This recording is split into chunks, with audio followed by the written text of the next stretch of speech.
I would have broke every last one of my TVs. Let's ride. Skip, boy, if he just said let's ride, I get look.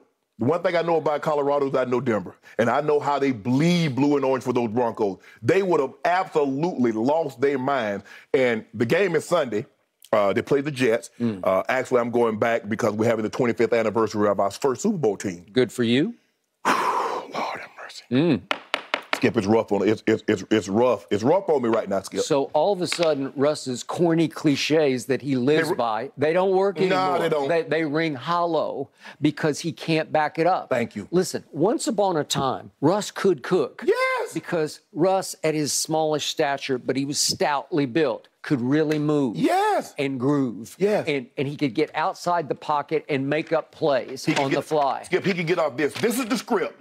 Throw that away. Okay, Russ, go do Russ. Go. Now, he can't do anything off script. If they don't have the perfect play called, Russ is like he's never played quarterback, like he's never understood how to read a defense. To your point, there was one late blitz where somebody came completely free. He just freezes and goes deer in headlights. There was a time he'd wheel out of that free blitzer. Yes. He'd just wheel right out of there and make him look silly. Right. And then he'd roll out and he'd look, and all of a sudden somebody uncovers. Right. Oh, there he is, Right. and I got it. Yes.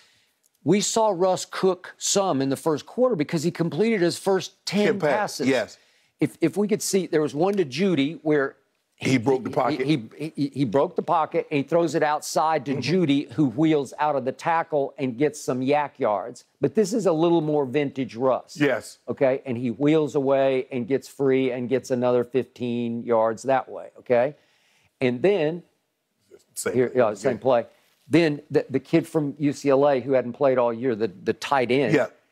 It's the biggest blown cover. I don't even know what they were doing. It's like, we don't even know who he is, so we won't cover this guy. He just got a touchdown?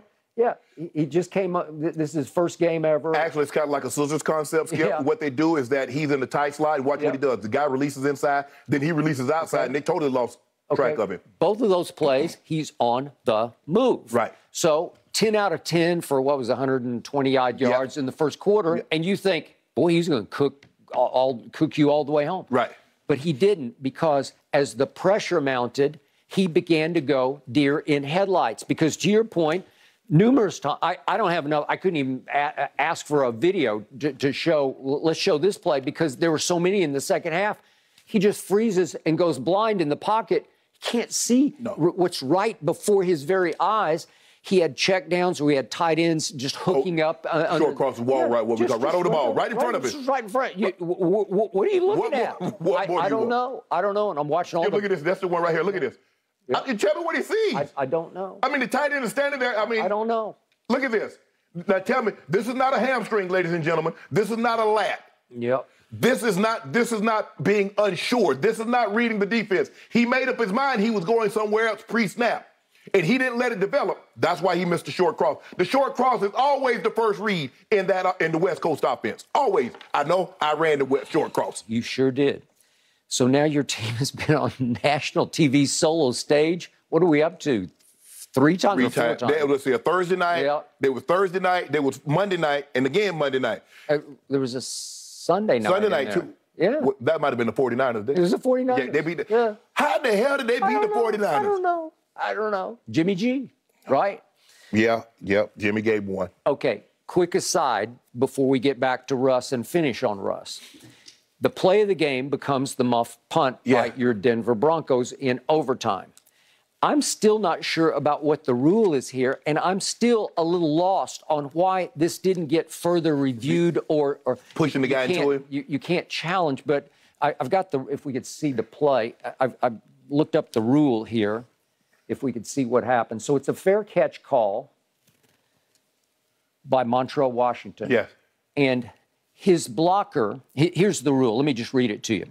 It is interference if a player of the kicking team contacts the receiver or causes a passive player of either team to contact the receiver before or simultaneous to the receiver touching the ball. Okay, so the blocker is going to be passive, but all of a sudden he gets challenged by a kick coverer who comes right up in his face, and it's like, well, you got to kind of stand your ground and defend yourself. So he goes, he puts his arms up to block. more in self-defense than in trying to initiate. Right. And the on-rusher, the cover, shoves him right back into the fair catcher. Who falls and the ball hits him in his leg. Okay, well, it's to me, it's blatant interference. I didn't think you could do that. Are they saying that he wasn't a passive player? Because the rule says if a passive player is pushed into him, that's interference. I guess they're saying, Skip, that he was in a blocking position. Now, you're absolutely right. We used to take guys and try to throw them into the ball. You standing around, we shove you into the ball. Okay. Well, they disallowed that now. They disallowed that, and I thought this would be at least reviewed. Yeah. They didn't even stop, man. Right. They went right on. Nobody said a word about it. I'm like, wait a second. They had seen enough bad football. They said, no, we do not want the Broncos to get this ball back. Let's end this. You know what? It was a long, hard game to watch because there was so much bad football. Even the Chargers. The Chargers playing Justin Herbert, Skip. It's the most passes, 57, without a touchdown pass and a winning effort. I don't know what, in the history of the game or since the merger, 57, something like that. Yep. It had some crazy stat. He threw 57 passes, not one touchdown. He didn't even have 250 yards. That's how good the Broncos defense were last night. Okay, I'll give him one break. He didn't have Keenan Allen, and I love Keenan Allen. And he did not have that stud of a left tackle out of Northwestern who's been very good, and he's been out. So I'm going to give you a small break there. Right. But you did pick them to win the AFC. And they have not played up to your prediction yet. No, defensively, I don't think they're as good as I thought they were going to be. Bosa is already out.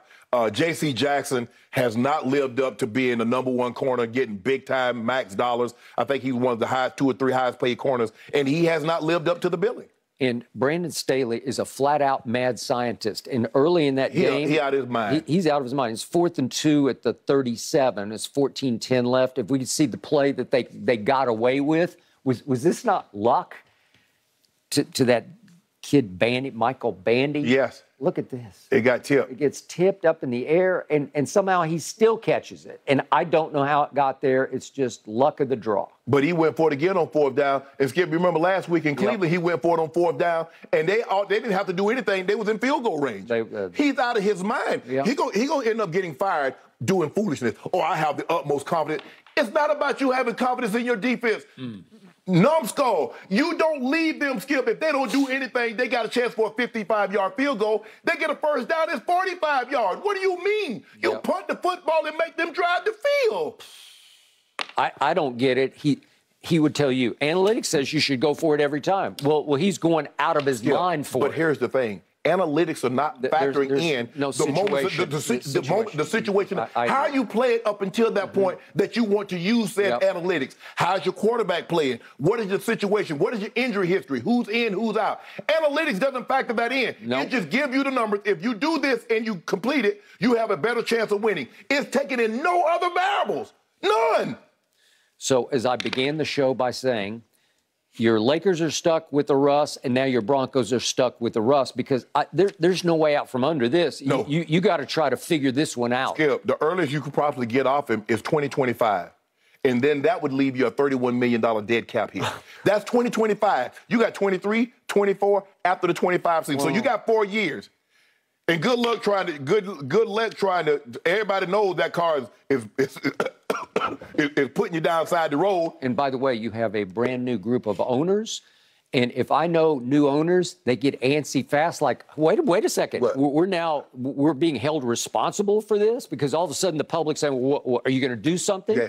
Which would put Nathaniel Hackett on a hot seat. Sean Payton, you want to coach the Broncos? There we go. Hey, Sean, I'm going up there. I get in the owner's ear for you, bro. Just let me, have your people call my people. There you are. I sure get in your ear.